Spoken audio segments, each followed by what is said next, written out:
பேசிய அமைச்சர் பொன்முடியின் வீடியோ வெளியாகி சர்ச்சையை கிளப்பிய நிலையில் அவரது கட்சி பதவியை பறித்து திமுக தலைமை நடவடிக்கை எடுத்துள்ளது.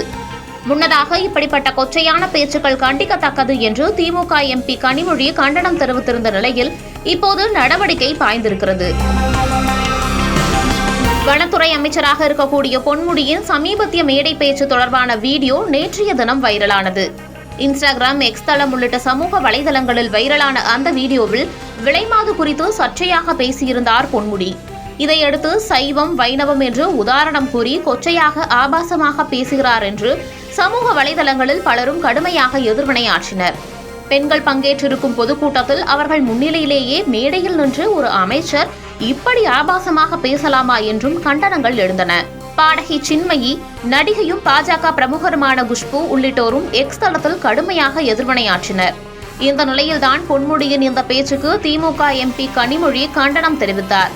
எக்ஸ் தளத்தில் பதிவிட்ட கனிமொழி, அமைச்சர் பொன்முடி அவர்களின் சமீபத்திய பேச்சு ஏற்றுக்கொள்ள முடியாதது. எந்த காரணத்திற்காக பேசப்பட்டிருந்தாலும் இப்படிப்பட்ட கொச்சையான பேச்சுகள் கண்டிக்கத்தக்கது என்று குறிப்பிட்டுள்ளார். அவரது கண்டன பதிவு வந்த 1 மணி நேரத்தில் கட்சி தலைமையில் இருந்து பொன்முடி மீது நடவடிக்கை பாய்ந்திருக்கிறது. இது தொடர்பாக வெளியான தலைமை கழக அறிவிப்பில் கழக துணை பொதுச் செயலாளர் பொன்முடி அவர்கள் அவர் வகுத்து வரும் துணை பொதுச் செயலாளர் பதவியில் இருந்து விடுவிக்கப்படுகிறார் என்று குறிப்பிடப்பட்டுள்ளது.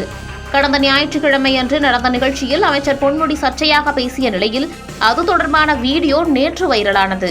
இதனைத் தொடர்ந்தே அவரது கட்சி பதவியை பறித்து திமுக தலைமை நடவடிக்கை எடுத்துள்ளது. மேலும் அவ்வப்போது இப்படிப்பட்ட சர்ச்சையான கருத்துக்களை கூறும் பொன்முடி அமைச்சரவையில் இருந்து நீக்கப்படுகிறாரா என்ற கேள்வியும் எழுந்திருக்கிறது.